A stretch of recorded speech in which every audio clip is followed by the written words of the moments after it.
Bonjour à tous et bienvenue dans le podcast dédié à la grossesse extra-utérine. Aujourd'hui, je vais vous conter l'histoire de Sonia. 2011, naissance de son fils. Grossesse et accouchement comme on peut lire dans les livres. Une joie ce bébé même s'il pleure beaucoup. Sonia décide de ne plus prendre la pilule mais de mettre l'implant. Le rêve pour elle, plus de règles. Juste des micro-douleurs quand elles sont censées débarquer. Quelques années plus tard, Sonia retombe enceinte, volontairement, mais cela ne se passe pas comme prévu. Un ennui psy la pousse à avorter.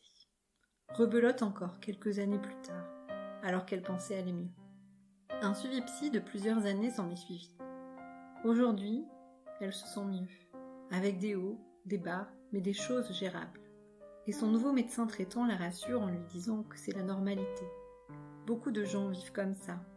Cela s'appelle la vie d'adulte. Il faut apprendre à faire face. Ok, super, elle est normale. Personne ne lui avait dit. Elle est normale. Quel soulagement. Avec son mari, ils reparlent de tout ça et s'avouent que ce deuxième enfant manque à leur vie. Leur fils aura 9 ans cet été. Est-ce encore possible? Comment se pardonner ces années de doute, d'IVG? Son mari la rassure, il décide de sauter pour la dernière fois le pas. Son implant est retiré le 11 mai 2020. Aucune contre-indication de la part de la sage-femme. Sonia et son mari vivent leur vie de couple. Le 14 juin 2020, grosse douleur dans la poitrine. Aucune règle depuis le retrait de son implant.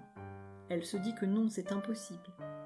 Bébé ne peut pas être déjà là. Et si, test urinaire et sanguin positif, ils n'en reviennent pas.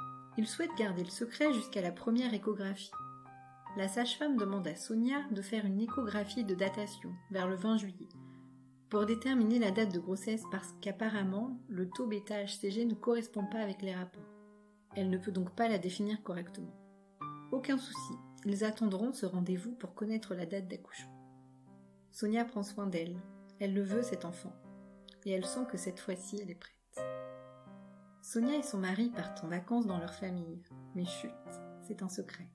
Donc elle invente un bobard pour expliquer pourquoi elle ne boit pas d'alcool. Personne ne se doute de rien, ils ont tellement crié sur tous les toits que pour eux, plus jamais. Il n'y a que sa maman qui est au courant pour ses IVG. Lundi 29 juin, grosse douleur au ventre, Sonia pense à une fausse couche. Elle est pliée en 4, elle souffre. Son mari la rassure en lui disant que lui non plus ne se sent pas bien, qu'ils ont dû manger un truc pas trop frais la veille. 30 minutes plus tard, ça va mieux. Ils rentrent chez eux. Le vendredi 3 juillet, Sonia a de nouveau mal. Son mari est au travail, elle appelle le SAMU qui lui dit que ce doit être une gastro. Il lui conseille de se rendre aux urgences le soir si elle a encore mal. Près de 2h30 plus tard, elle n'a plus mal. Son mari rentre après sa journée de travail. Sonia est fatiguée mais elle n'a plus mal. Samedi 4 juillet, elle n'a plus mal au sein. Elle sent que... En fait, elle ne ressent plus rien. Elle sent que bébé est mort. Mais son mari lui dit de se détendre. Ce doit être la fatigue qui lui joue des tours. C'est possible, oui. Si elle réfléchit, elle était à 1 mois de grossesse, donc peut-être que les symptômes se stoppent au bout d'un moment. Le dimanche 5 juillet, cette douleur revient. Son ventre la fait souffrir. Elle supplie son mari de l'emmener aux urgences.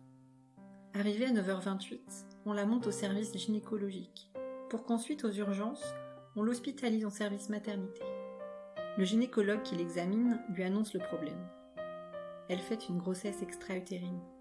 Il doit enlever la trompe droite, elle est fissurée et elle saigne. Il lui montre ce qu'il pense être l'embryon. L'anesthésiste est appelé et au vu de son léger petit déjeuner et le fait qu'elle ait vomi, il n'hésite pas à ne pas attendre les fameux 6 heures pour l'endormir. 30 minutes plus tard, Sonia dort sur la table d'opération. Au réveil, on lui dit qu'elle est passée pas loin et qu'on va la remonter dans sa chambre. Elle pleure. Elle attend le gynécologue pour savoir s'il a dû enlever sa trompe gauche, comme dit à l'examen de contrôle. Elle pleure. Elle a mal. Elle ne comprend pas très bien ce qui lui arrive. Elle ne sait pas l'heure qu'il est. Sonia n'a jamais regardé l'heure cette journée-là. Elle connaît son heure d'arrivée par rapport au papier de sortie de l'hôpital. Tard le soir, le gynécologue arrive et annonce à Sonia l'ablation de sa trompe droite. Elle risque d'être transfusée, mais d'ici 15 jours, elle reprendra le cours de sa vie. Elle doit patienter 3 mois minimum pour que tout cicatrise bien. Le lundi 6 juillet, Sonia rentre chez elle. Elle n'a pas été transfusée. Sonia se sent triste. Elle a mal. Elle ne réalise pas trop encore. Elle prévient sa maman. Elle dort. Aujourd'hui, jeudi 16 juillet, Sonia a toujours mal. Elle a un hématome qui part de sa hanche droite jusqu'à sa hanche gauche, qui lui fait mal, ainsi que les cicatrices internes, elle suppose. Elle réalise ce qui s'est passé. Elle avait déjà entendu parler des GEU, mais sans plus. Elle s'informe sur le sujet, elle trouve le groupe Facebook Surmonter une grossesse extra-utérine, et elle se sent moins seule. Elle a un rendez-vous de contrôle le 29 juillet. Elle a beaucoup de questions, notamment celle de comment faire les bébés avec une trompe en moins. Sonia a repris la pilule en attendant. Elle va demander à ce qu'on l'examine. Elle veut savoir pourquoi elle n'a pas eu de règles après l'implant. Elle veut essayer de comprendre.